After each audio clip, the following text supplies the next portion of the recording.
Hello.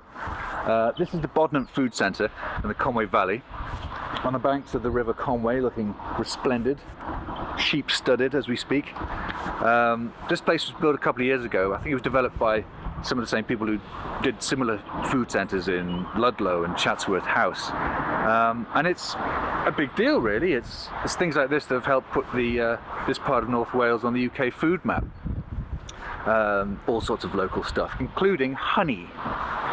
Honey's a bit of a big thing around here, on the quiet. You really don't have to go walking too far in the forest or anywhere in the countryside to hear the gentle buzzing of thousands of lovingly maintained apiaries. So we're going to trot down there to the National Beekeepers Association of Wales to chat to somebody who knows more about bees than Michael Caine's character in The Swarm.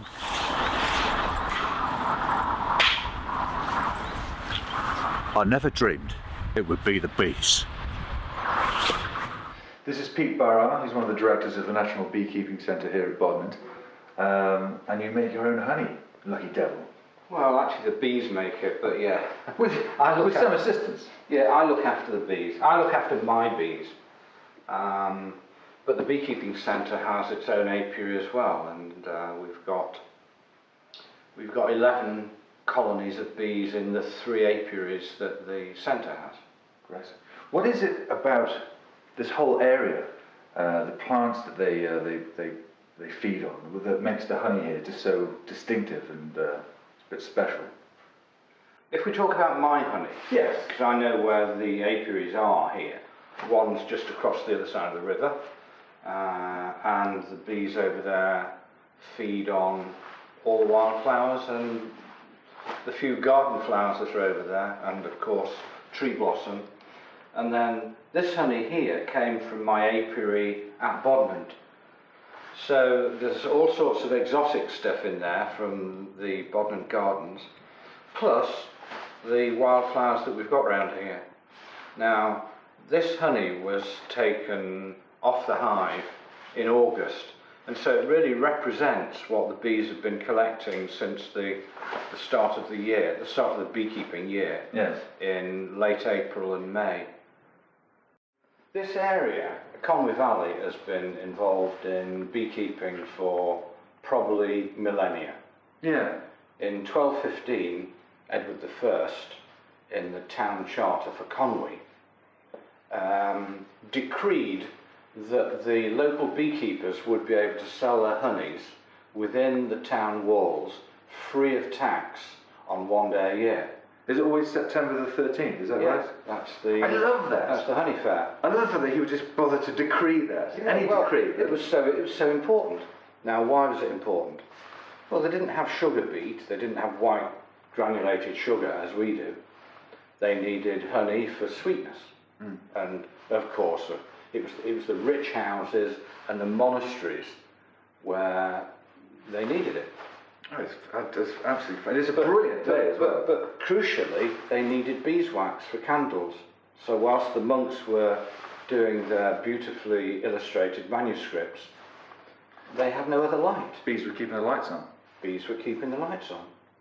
Well, Pete, thank you very much indeed. That was brilliant. It's lovely to see you again. And Pete comes to Paysanne as well, so he's a man of exquisite tastes. Absolutely. So, thanks, sir. Well, listen, I'll pass this over to our chef, and we'll see what he can make up with it. There you go.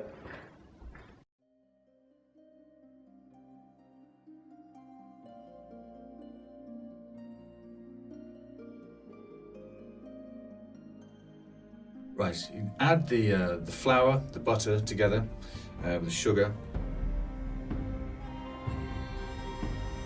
and then get kneading. Look at that! Look at that kneading. While you're doing this, why not hum a nice little tune from Brigadoon, something Scottish.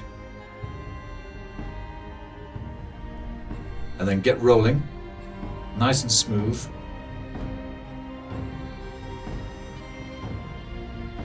And then out with the cutters. Try and get as many as you can. You don't want to waste any. You can always use the rest of the bickies. Try to resist the temptation to do the Olympics insignia, which means you always end up with a crescent moon.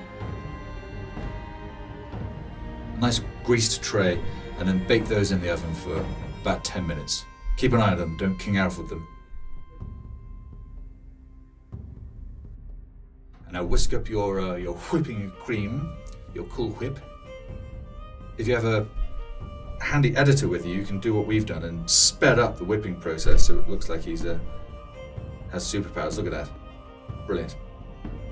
And then spoon in the porridge oats.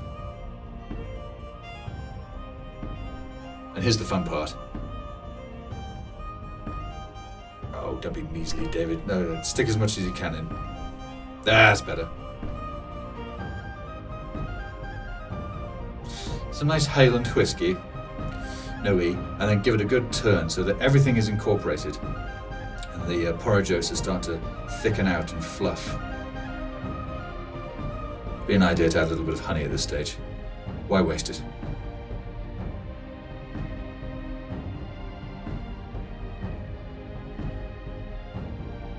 This is where things get a little bit nice and chefy. Make some nice quenelles of the Cranachan mix. And then lay 3 of them on the plate like this.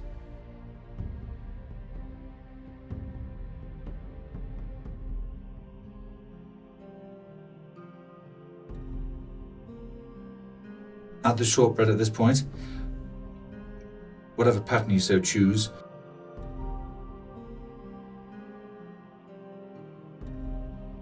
And then add some nice fresh raspberries to the top of the Cranachan mix.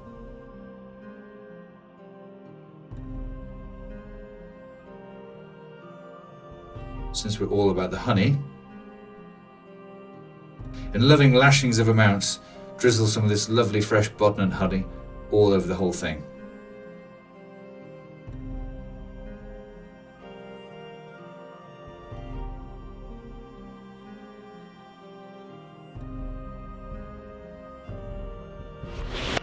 Thanks for that. Thanks very much for watching. Thanks to Pete Barra. And don't forget, buy local, buy honey. I'm off for a crumpet. Take care.